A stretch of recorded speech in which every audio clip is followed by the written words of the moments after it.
Emily Davis had always been a believer in personal space.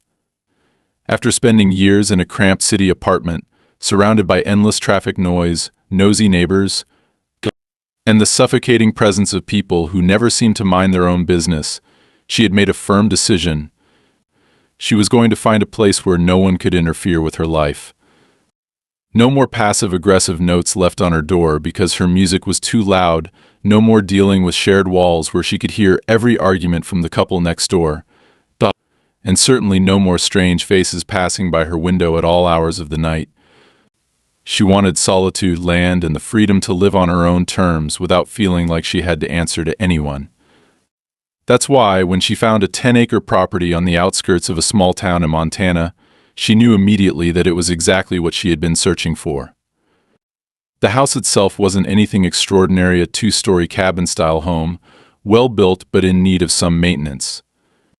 The previous owner had lived there for nearly 20 years before moving south to be closer to family, and while he had kept it structurally sound, the place carried the marks of time: faded wood on the porch, patches of chipped paint near the windows, a few shingles missing from the roof.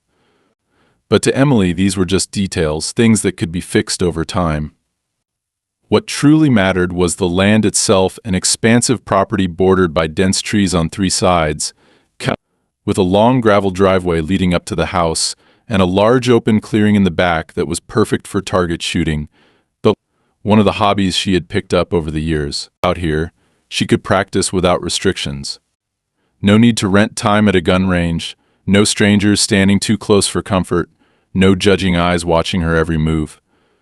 Just her rifle, and the quiet hum of the wind rolling through the pines. It was perfect. At first, everything went smoothly. The nearest neighbor was nearly a quarter of a mile away, separated by a stretch of thick woodland and an old wire fence that had been there long before she moved in.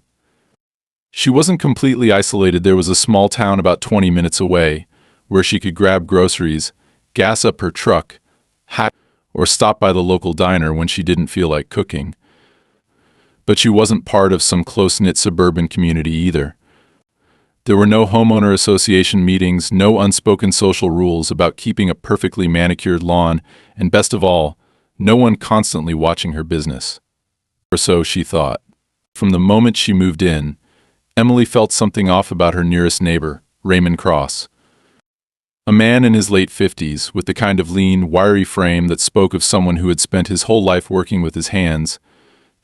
He had introduced himself the day she arrived, not with a warm welcome, but with a thin-lipped smile and a slow, measuring gaze that made her feel as though he were assessing her rather than greeting her. He was polite enough at first, but there was something about the way he looked at her land that set off a quiet alarm in her mind. "This used to be part of my grandfather's property," he had mentioned casually, nodding toward the tree line that divided their land. "A lot of history here. Shame it got split up the way it did." The way he said it, not a question, not a statement, but something in between, made Emily feel as though she was occupying space that didn't belong to her, at least in his mind. But she wasn't interested in local history or whatever lingering resentment he might have had about past land deals. She had bought this property fair and square, and she had no intention of justifying her presence here. So she had thanked him, kept the conversation brief, and went back to unloading her moving truck, hoping that would be the last real interaction they had. It wasn't. Over the next few weeks, she began to notice things. At first, they were small and easy to dismiss: a faint feeling of being watched when she was outside, an unfamiliar set of footprints in the dirt near her property line, a loose section of fencing that she could have sworn was intact the day before. She chalked it up to paranoia, to the adjustment period of moving into a new place and getting used to the solitude. After all, she had spent the last decade living in a city, where there were always people around. Maybe she just wasn't used to the quiet yet. But then, things became harder to ignore. One evening, while sitting on her porch with a cup of coffee, she noticed a flicker of movement near the edge of the tree line. A shadow shifting behind the trees, there for only a second before disappearing. Too large to be an animal, too deliberate to be the wind. Her stomach tightened. The next morning, while walking the perimeter of her property, she found a torn scrap of fabric caught on the barbed wire fence near the back of her land. It was faded, brownish-green, the kind of color you'd see on an old work jacket, and there was no way it had just gotten there by accident. Something or someone had come through here. Emily wasn't the kind of woman to let paranoia rule her decisions, but she also wasn't the type to ignore clear warning signs. She made a mental note to reinforce the fencing, but she also decided not to bring it up to Raymond. The last thing she wanted was to start a conflict based on gut feelings alone. She had no hard proof that he was involved, and accusing a neighbor of trespassing without evidence was a sure way to make an enemy. Instead, she focused on settling in, getting her home in order, and reclaiming the sense of peace she had moved here for. And for a while, things were quiet. Then, one afternoon, as she was setting up targets for a shooting session, she heard the sound of an approaching vehicle. She turned to see a police cruiser pulling into her driveway. Two officers stepped out, their eyes scanning her property before settling on her rifle. One of them, a stocky man in his 40s, stepped forward with a measured but firm expression. "Ma'am, we received a report about gunfire in the area," he said. "Your neighbor claims you were shooting in his direction." Emily's stomach dropped. She knew exactly where this was going. And just like that, the battle for her land had officially begun. Emily remained standing near her shooting range, gripping her rifle loosely but keeping her stance firm as she watched the officers step onto her property. Her instincts, honed over years of living in environments where people were quick to turn small disputes into major conflicts, told her exactly what was happening. This wasn't just a routine visit. The way the older officer, the stocky one with thinning hair and a slight paunch, placed his hand on his belt, not quite resting on his holster but close enough to make a statement, set off alarms in her mind. The younger officer, leaner, probably in his early 30s, kept his gaze moving between Emily, her rifle, and the property surrounding them. There was no real tension in his body language. He didn't see her as a threat yet, but he was watching, taking mental notes, assessing her. She knew exactly how she needed to handle this. She exhaled slowly, keeping her expression neutral, and leaned the rifle against the wooden frame of her target stand before taking a deliberate step forward, her hands open and empty at her sides. "I assume my neighbor called?" she asked, keeping her voice even, free of irritation. The older officer gave a slight nod. "That would be Mr. Cross. He claims you were firing rounds in his direction while he was walking near the property line." Emily didn't react, didn't let the ridiculousness of the accusation show on her face. "That's not possible," she said, keeping her tone factual. "I was shooting into my own targets, positioned safely in front of a backstop. I've been doing this for years. There's no way a round could have traveled onto his property unless he was standing directly in the path of my targets, which, by the way, are set up well within my land." The younger officer narrowed his eyes slightly, considering her words, but the older one didn't look particularly interested in debating the physics of her shooting range. Instead, he reached into his pocket and pulled out a small notepad. "How long have you been out here today?" Emily glanced at the time on her phone. "Maybe 40 minutes. Anyone else out here with you?" She shook her head. "Just me." The officer tapped his pen against the page, nodding as if he had expected that answer. "And you didn't see Mr. Cross at any point while you were shooting?" "No," she said, and then, because she knew how these situations worked, she added, "I haven't seen him at all today." "I didn't hear him either." The younger officer finally spoke up. "You mentioned a backstop. What kind are you using?" Emily gestured toward the large mound of packed dirt and sandbags positioned behind her targets. "That's my primary. It's reinforced, and I check it regularly. My targets are fixed, and I always shoot from the same position, which means there's a 0-degree chance of a stray round traveling anywhere unpredictable." The younger cop nodded. He understood the setup. The older officer, however, remained unimpressed. "Well, here's the issue," he said, flipping his notepad shut. "Mr. Cross says he was on a walk along the property line, and that a bullet hit a tree not far from where he was standing. Emily could feel the slow burn of frustration creeping up her spine. She wasn't stupid. She had done everything by the book, followed every safety measure, and yet here she was, defending herself against an accusation that didn't make any sense. If a bullet had actually struck a tree near the property line, one of two things had happened. Either Raymond had fired the shot himself, or he had found an old round somewhere and decided to use it as leverage against her. Either way, she wasn't about to stand here and be treated like a reckless gun owner just because her neighbor had a problem with her existence. "If he says a bullet hit a tree, where is it?" she asked, folding her arms. The older officer hesitated for just a fraction of a second. Not enough for someone less observant to notice, but Emily caught it. He didn't collect the round, the officer admitted, but he did say he could show us the impact site. Emily exhaled sharply through her nose. "Let me guess he's waiting for you to bring me over there?" The younger officer gave her a tight-lipped, almost apologetic smile. "That's the idea." She glanced back at her targets, her backstop, the setup she had used dozens of times without issue, and then at the property line where she knew Raymond had no business being. Every part of her told her that going over there was a mistake. This was a setup. If Raymond had gone through the trouble of calling the police, he wasn't just hoping for a friendly warning, he was playing a longer game. But refusing to go would make her look guilty. And that was exactly what he wanted. "Fine," she said, grabbing a rag from the back pocket of her jeans and wiping the sweat from her palms. "Let's go see his proof." The three of them walked across her property in silence, following the narrow dirt path that led toward the shared border between their lands. As they approached the fence line, she spotted Raymond standing near a tree, hands in the pockets of his worn-out work jacket. A self-satisfied expression plastered across his face.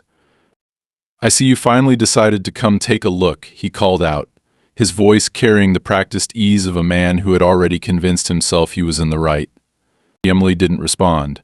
She just waited as the officers stepped forward, allowing Raymond to lead them toward a thick-trunked pine tree. He gestured toward the bark, and Emily could see it a fresh bullet impact, about shoulder height. The older officer turned back to her. "What do you make of that?" Emily took her time studying the mark. The indentation was real, no question about that. But something was off.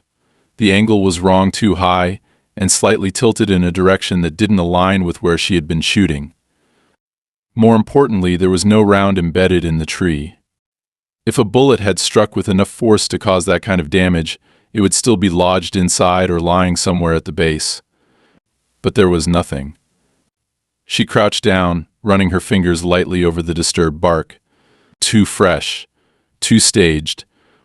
She turned back to Raymond, meeting his gaze directly. "Where's the bullet?" His lips twitched, just slightly, before settling back into their usual thin line. "Dunno," he said with an exaggerated shrug. "Probably bounced off somewhere. But I know what I heard." Emily stood, brushing her hands off against her jeans. "And you were standing where exactly when this happened?" "Right over there." He gestured vaguely toward the clearing behind the tree line. The officers exchanged a glance. They weren't stupid either. Without an actual bullet, without real proof that the shot had even come from her direction, this was all circumstantial at best. But that didn't mean Raymond hadn't accomplished what he set out to do. The doubt was planted, and the tension between them had just crossed a line that couldn't be undone. And Emily knew with absolute certainty that this was just the beginning. Emily knew better than to let herself get rattled in the moment, but as she walked back toward her house with the officers trailing behind her, a quiet, simmering anger settled deep in her chest. She had done everything right, kept her shooting within a controlled area, used a proper backstop, and followed every safety protocol to ensure there was no risk to anyone on surrounding properties, and yet here she was, standing accused of something that defied both logic and physics. The fact that there wasn't a bullet embedded in the tree, the fact that Raymond had conveniently been right there when it supposedly happened, The fact that he had called the police rather than simply walking over and addressing it with her directly, none of it sat right. It was deliberate, she could feel it in her bones. But feeling something and proving it were two very different things. The officers weren't openly hostile toward her, but she knew they had a job to do, and with a man like Raymond making noise, they couldn't just ignore the complaint.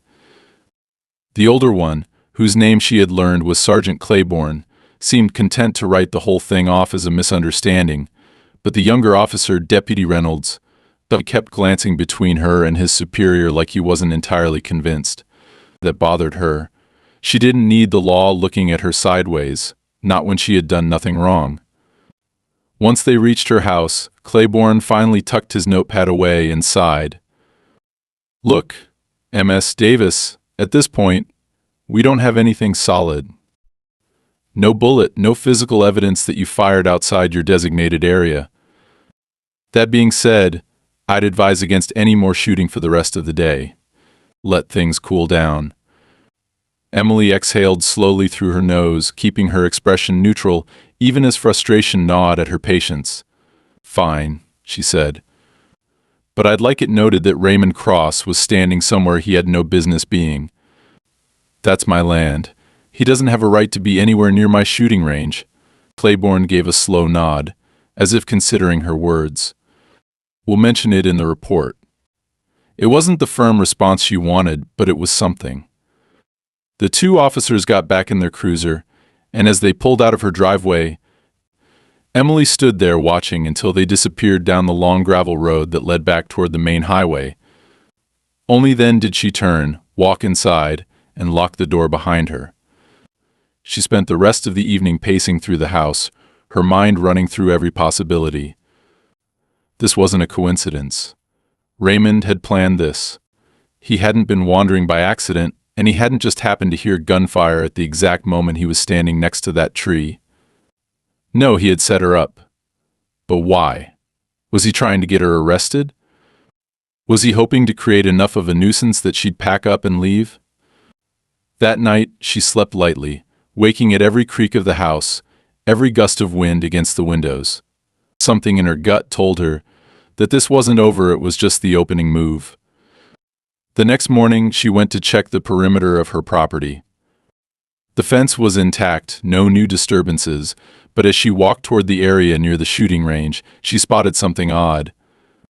A small pile of dirt, freshly disturbed, sat just a few feet from where the officers had inspected the tree the day before. It was subtle, too subtle. If she hadn't been looking closely, she would have missed it entirely. Kneeling down, she brushed some of the loose soil aside with her fingers. And there it was. A spent bullet casing. Her stomach twisted. She knew her own ammunition. The casing wasn't hers. It was a different caliber, a different brand, planted evidence. Raymond wasn't just trying to stir up trouble, he was escalating. Emily carefully took out her phone and snapped a few photos, making sure to capture the angle where the soil had been freshly moved. Then, using a plastic bag from her pocket, she picked up the casing without touching it directly and sealed it inside. She didn't know if it would do her any good, but she wasn't about to leave it lying around for him to find later and call the police again. As she stood, she heard the faint crunch of gravel in the distance. Turning her head slightly, she saw Raymond standing on his side of the fence, watching her. He didn't wave, didn't pretend to be friendly. Just stood there, his hands in his pockets, his expression unreadable. Emily clenched her jaw, refusing to let him see that he had gotten under her skin. Instead, she walked away, deliberately slow, making it clear that she wasn't afraid. By the time she got back inside, her pulse was racing. She set the plastic bag containing the casing on the counter and took a deep breath. If Raymond thought he could push her out through intimidation, he was dead wrong. The next step was to secure her land. She started by reinforcing the locks on all the gates, adding heavy-duty chains and new padlocks that couldn't be easily cut. Then she set up new motion-activated lights around the house, making sure that if someone tried to sneak onto her land at night, they'd be lit up like a damn Christmas tree. She considered putting up cameras but hesitated. If Raymond saw them, he'd know she was onto him. She needed to be smarter than that. Instead, she chose hidden trail cameras, the kind hunters used to track wildlife. She placed them high in the trees, angling them toward the weak spots in her fencing, the back entrance to her property, and most importantly, the area where she had found the casing. Then she waited. For 3 days, nothing happened. But on the fourth night, Emily woke abruptly to the sound of something metallic clattering outside. She was out of bed in an instant, grabbing the pistol she kept on her nightstand. She didn't turn on any lights she wanted to see before she was seen. Moving to the window, she peered out, scanning the yard. Then she saw it. The side gate was wide open, the padlock missing. She moved quietly through the house, heart pounding, slipping through the back door and stepping into the shadows. The moon was bright, casting sharp lines across the yard, but no one was in sight. Her grip tightened on the gun. Had someone been here and left? Or were they still hiding nearby? She stood perfectly still, waiting. Then, out of the corner of her eye, she spotted movement, a flicker of shadow near the tree line. Someone was there, watching, waiting. Adrenaline surged through her veins. Emily wasn't about to start shooting into the dark without confirmation, but she also wasn't going to pretend this wasn't happening. She did the one thing she knew would send a message. She raised her gun, aimed it directly at the darkness, and deliberately chambered a round. The metallic snap echoing through the silence like a warning shot that hadn't yet been fired. For several seconds there was nothing. Then footsteps hurried, moving away. She stood there, unmoving, until the sound disappeared into the night. Only then did she lower the gun, her jaw tightening. This wasn't just intimidation anymore. This was a direct threat. Raymond had just made his biggest mistake. He thought she was someone he could scare into leaving. But he had no idea who he was dealing with. Emily didn't sleep for the rest of the night. She sat by the window, watching the tree line, her gun resting on the table beside her, heart still hammering in her chest as she replayed the moment over and over in her mind. The way the footsteps had retreated into the woods, fast but controlled, told her that whoever had been lurking in the shadows hadn't panicked. They had assessed the risk, realized she wasn't an easy target, and chosen to leave. That wasn't the behavior of some random trespasser or a stupid kid sneaking onto her land for fun. That was someone testing her reaction. And that meant this wasn't over. At sunrise, she checked the trail cameras she had hidden around her property. Her pulse quickened when she pulled up the images. There he was, Raymond standing near the tree line, his face barely visible under the shadow of his cap, his stance casual but unmistakably calculated. He hadn't been wandering, hadn't been lost. He had stood there for nearly an hour, watching, waiting. The worst part? He hadn't been alone. A second figure was partially visible in the frame, standing just a few steps behind Raymond. Bigger, bulkier, a man she didn't recognize. His face was turned away from the camera, but his posture screamed military or law enforcement experience, feet planted firmly, arms loose but ready, a head tilted slightly, as if scanning the area. Emily's stomach twisted into a knot. This wasn't just about Raymond anymore. He had brought someone else into it. She downloaded the photos, making sure she had copies stored in multiple places. Then she locked the doors, sat at her kitchen table and thought hard. Raymond had been pushing her, prodding at her boundaries, trying to make her feel unsafe. But this was different. Bringing someone else in meant escalation. It meant he wasn't just playing games, he was preparing for something bigger. But why? If he wanted her gone, why not just continue with the legal harassment, the false reports, the passive-aggressive intimidation?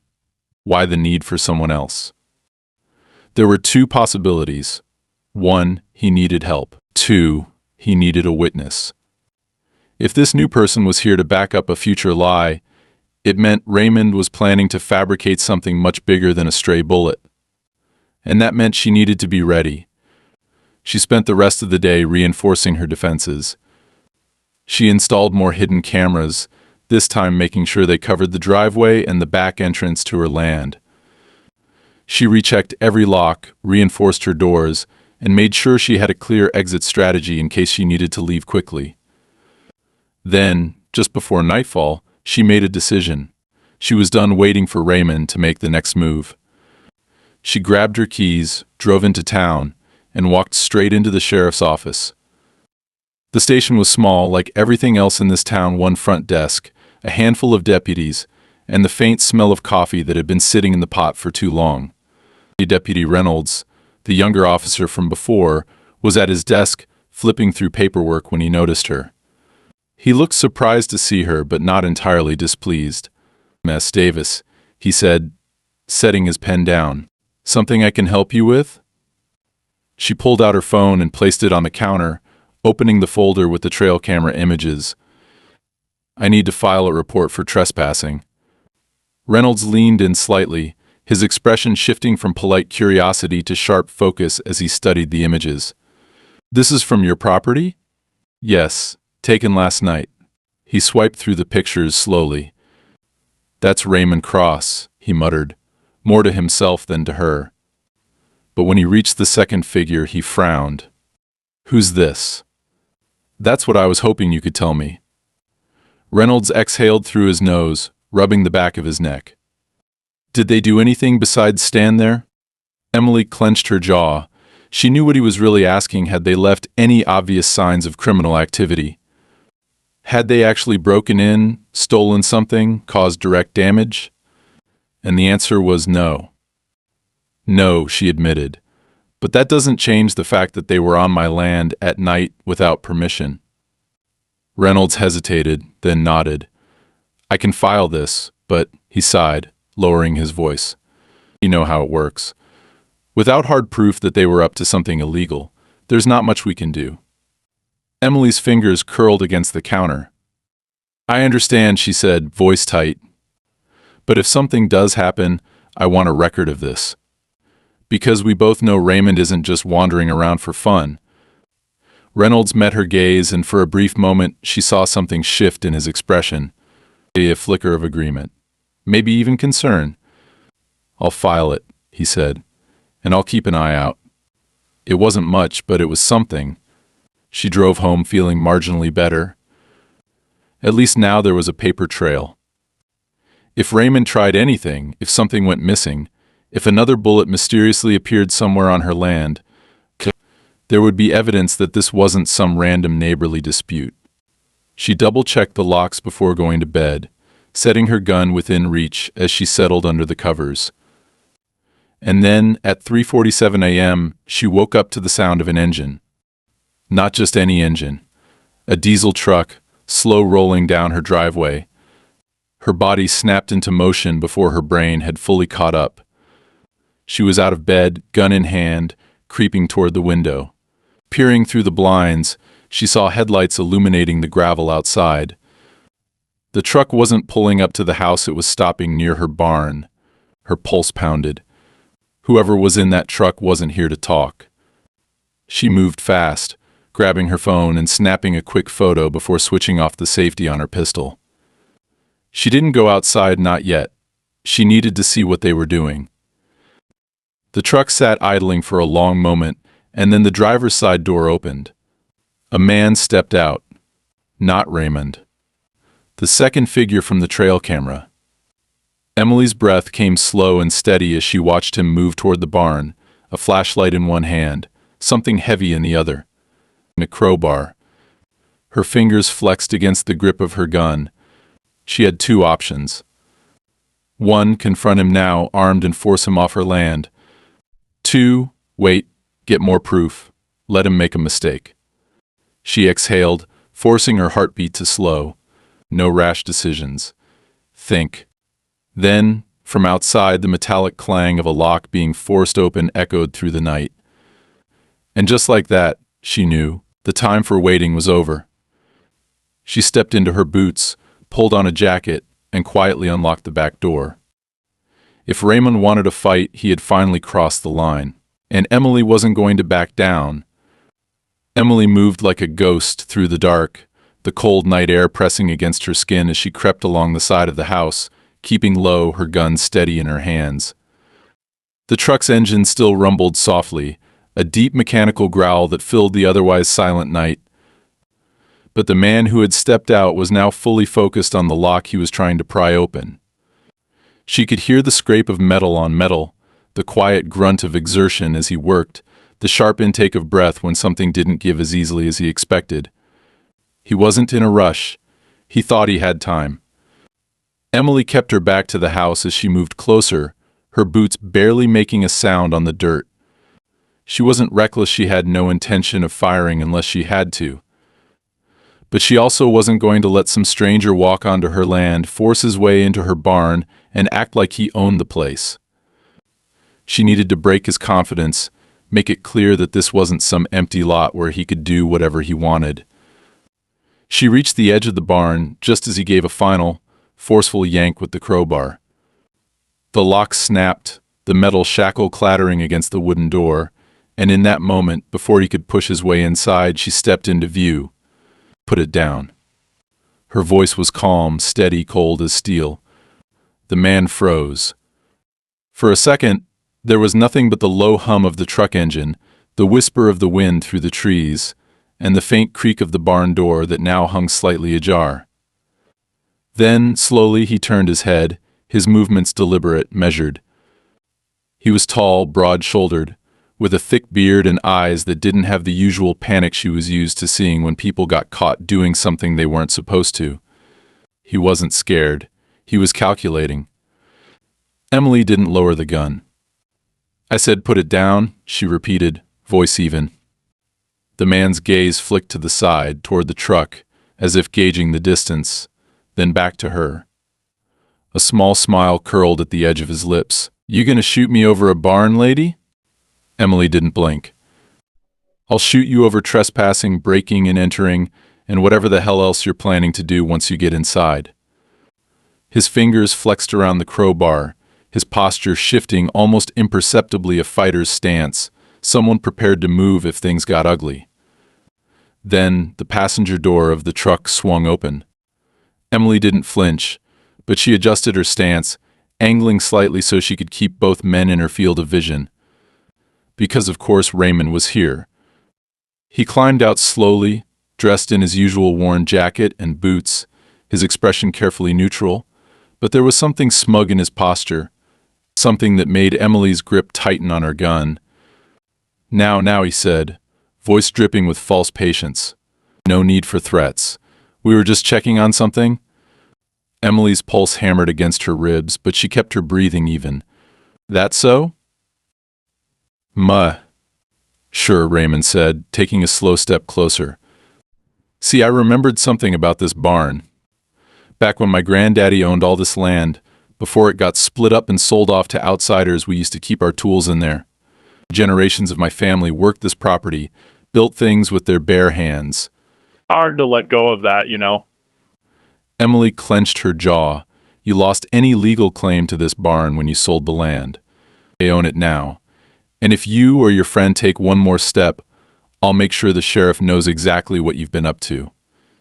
Raymond tilted his head slightly, a slow smirk creeping across his face. He wanted this. The tension. The confrontation. He was testing how far she would go, how much she was willing to push back. And that's when she understood this wasn't just about land. It was about control. Raymond wanted to show her that no matter what the paperwork said, no matter how many times she locked her doors or reinforced her fences, he was still the one who decided what happened out here. Emily shifted her weight, planting her feet firmly, and let a slow, deliberate silence settle between them. Then she spoke, her voice quiet but unwavering. "Get off my land." For a long second, no one moved.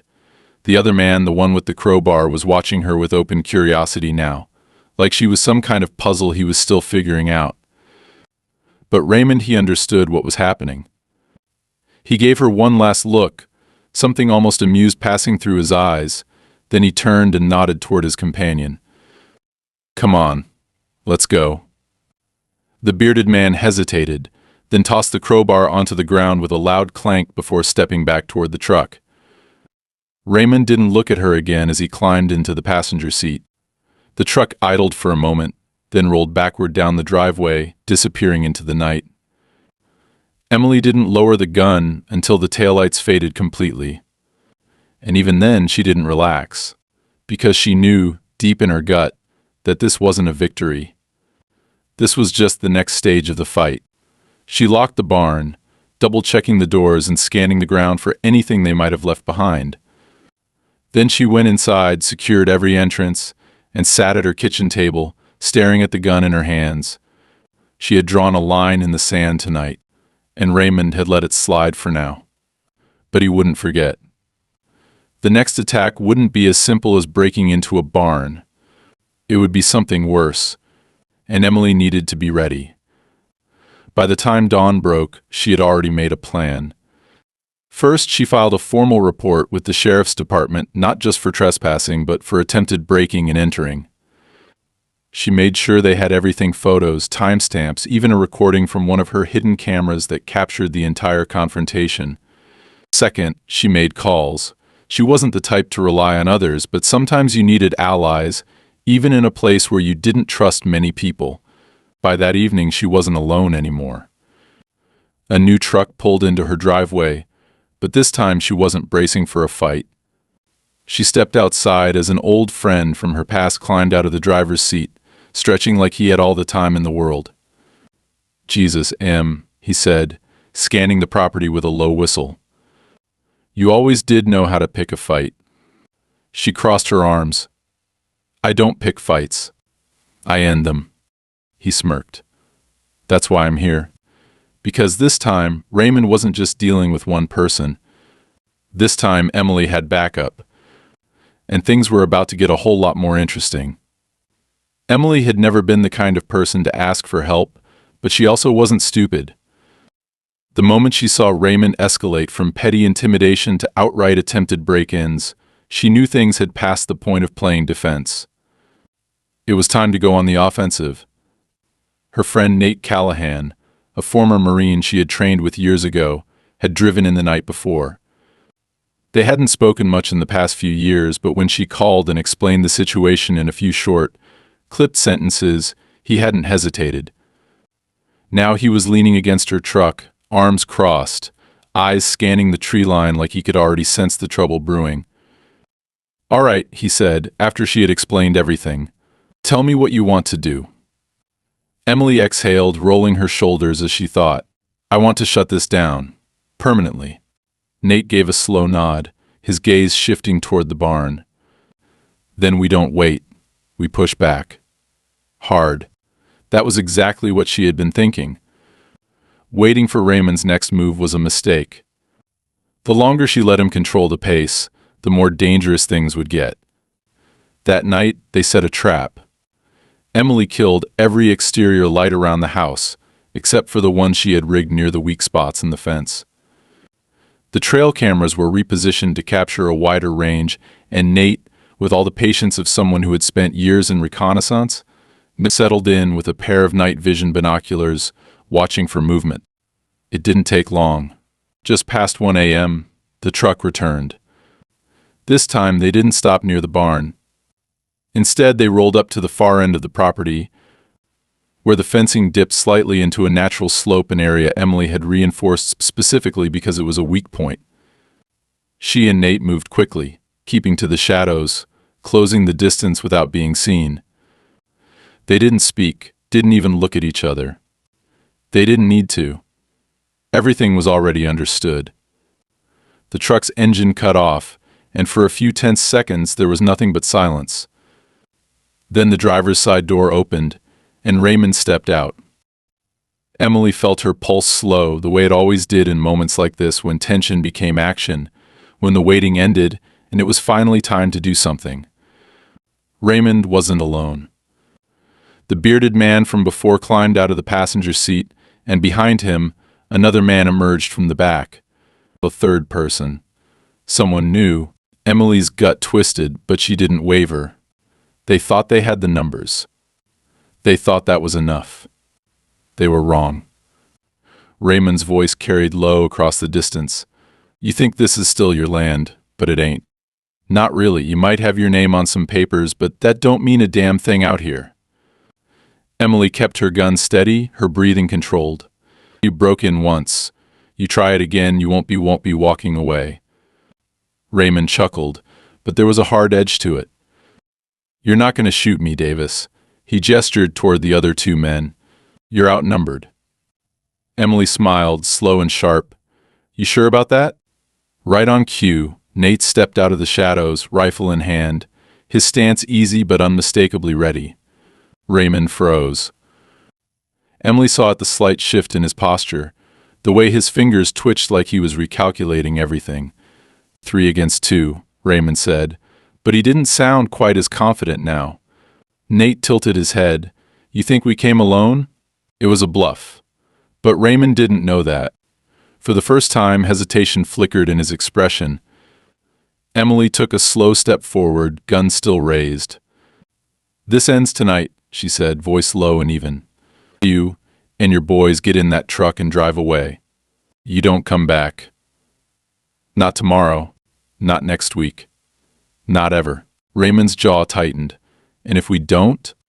Emily didn't answer with words. Instead, she took one deliberate step closer, lifting her pistol just enough to make her point absolutely clear. Nate followed suit, shifting slightly so that the barrel of his rifle pointed directly at the man to Raymond's left. The message was simple. "You want to find out what happens next? Try me." Raymond exhaled sharply through his nose, his hands balling into fists at his sides. He wasn't used to being challenged. He wasn't used to losing. Emily could see the battle happening in his mind, his pride warring against his self-preservation. Then, after an unbearably long pause, he backed down. Without another word, he turned and climbed into the truck. The other two men followed, slower, throwing wary glances back at Nate before they slid inside. The truck rumbled to life. The tires spun against the dirt, kicking up dust as Raymond threw it into reverse. And then they were gone. Emily didn't lower her weapon until the red glow of their taillights had vanished completely. Beside her, Nate let out a low breath. "Well," he muttered. "That was fun." Emily snorted, shaking her head. "You have a strange definition of fun." But despite the tension, despite the adrenaline still running through her veins, she felt it relief. Not because she thought it was over. Raymond wasn't the type to forget a loss, but because tonight she had proved something. This land was hers, and she wasn't going anywhere. The night after Raymond and his men left, Emily sat on her porch, her hands wrapped around a cup of coffee that had long since gone cold. Her eyes scanning the darkened tree line out of habit rather than necessity. The house was quiet except for the occasional creak of the wooden boards beneath her chair, the wind rolling gently across the property, carrying the scent of damp earth and pine. It was the kind of peace she had wanted when she moved here, the kind she had fought for, and yet, even now, with the immediate danger seemingly gone, there was a weight in her chest that hadn't lifted. Raymond had left, but she didn't believe for a second that he had given up. Men like him, men who thrived on control, who had built their entire identity around the idea that they dictated the rules, didn't just walk away after losing a fight. He might have driven off that night, but it hadn't been a surrender. It had been a retreat, a recalibration. A moment to lick his wounds and plan his next move. She wasn't going to let him. The next morning, Emily went into town, parked her truck in front of the sheriff's office, and walked inside with a stack of evidence under one arm. The trail cam footage, the photos of the spent casing, the images of the forced lock, and a written account of every single time Raymond had trespassed on her land. When she reached the front desk, Deputy Reynolds was already waiting for her, looking more awake than he had the last time they spoke, as if he had been expecting her. "I was hoping you'd come in," he said, nodding toward the file in her hands. "I take it you've got more to add to your complaint?" Emily placed the stack on the counter and met his gaze. "I want a restraining order against Raymond Cross." Reynolds exhaled slowly, his eyes scanning the documents before he reached for the folder, flipping it open. "This is solid," he admitted. "A hell of a lot more than most people bring in when they file one of these." "Good," Emily said. "Because I want it filed today." Reynolds nodded, already reaching for the paperwork he needed. "You realize this isn't going to make him happy," he said. "Men like him, this kind of thing bruises their ego." Emily allowed herself a small, humorless smile. "Good," she said. "Let him stew on it." The next few days were uneventful, but Emily didn't let her guard down. Nate stayed a little longer than he had originally planned, helping her reinforce the property, double-checking every security measure, but watching her back even when she didn't ask him to. They didn't talk much about what had happened, but the understanding was there, an unspoken acknowledgement that Raymond wasn't done, even if he was quiet for now. And then, a week after she filed the restraining order, the sheriff himself showed up at her house. Emily had been outside stacking firewood when she heard the crunch of tires on her gravel driveway, and when she turned, she saw Sheriff Holbrook climbing out of his cruiser, getting his expression unreadable. He was an older man, built like someone who had spent his youth working the kind of jobs that hardened a person, but his face was lined with the kind of exhaustion that only came from dealing with the same kind of people for too many years. Emily set down the firewood and wiped her hands on her jeans as she walked over. "Didn't expect to see you out here, Sheriff." Holbrook leaned against the hood of his car, arms crossed. "Figured I'd come talk to you in person." Emily felt her pulse tick up slightly, but she didn't let it show. "What about?" Holbrook sighed, running a hand down his face. "Raymond Cross is leaving town." Emily blinked. Of all the things she had expected him to say, that hadn't been one of them. "Leaving?" she echoed. "Since when?" "Since he found out you filed that restraining order," Holbrook said. "And since a couple of my deputies had a little talk with him about how much worse things could get if he kept pulling the same stunts. Whatever power he thought he had, it's gone, so he's packing up. Selling the house. Moving on." Emily didn't speak right away. She just watched Holbrook's face, searching for any sign that this was some kind of setup, that Raymond had worked an angle she hadn't anticipated. But there was nothing. No hesitation. No doubt. It should have felt like a victory. It didn't. Instead, she felt a slow, unfamiliar sense of unease settle into her bones. "Just like that?" she asked. Holbrook gave her a long, measured look.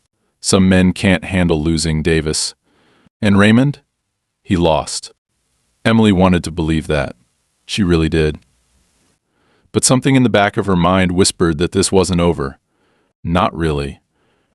Still, she nodded, keeping her expression neutral. "Appreciate you letting me know." Holbrook studied her for a moment longer, then sighed and pushed off the car. "You're not the first person to stand up to someone like him," he said. "But you might be the first to actually win." He climbed back into his cruiser and pulled away, leaving Emily standing there, the weight of his words settling heavily in her chest. That night, she stood on her porch, staring at the tree line where Raymond had once lurked, where he had spent months testing her, trying to make her feel small, trying to push her into leaving. But she hadn't left, and now he was the one running. She took a slow breath, letting the cool air settle into her lungs. Maybe this was over. Maybe Raymond was truly gone for good. Or maybe someday she'd see that familiar truck rolling up her driveway again. But if that day ever came, she knew one thing for sure. She'd be ready. She always was.